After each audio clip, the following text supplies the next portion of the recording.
Het was 1975 toen ik hier in de wijk Bilgaard kwam te wonen. En een van mijn eerste contacten was het contact met pater Bataille, die toen de Regenboogkerk leidde.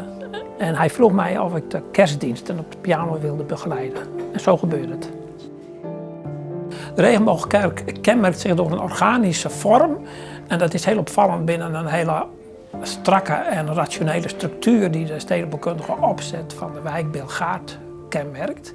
Het gebouw heeft een heel open toegang en rondom het gebouw is oorspronkelijk een zogenaamde Louis Leroy-tuin aangelegd. Een natuurlijke tuin waarvan je de restanten nu nog terug kunt zien. Het gebouw heeft binnen de wijk Bilgaard een zeker kleinschalig karakter, wat je zowel aan de buitenkant terugziet als aan de binnenkant, waar veel verschillende ruimtes zijn die binnen de wijkfunctie die het nu heeft ook op een optimale manier gebruikt kunnen worden. Daarom wil ik graag dat dit gebouw behouden blijft. Welk gebouw wil u behouden?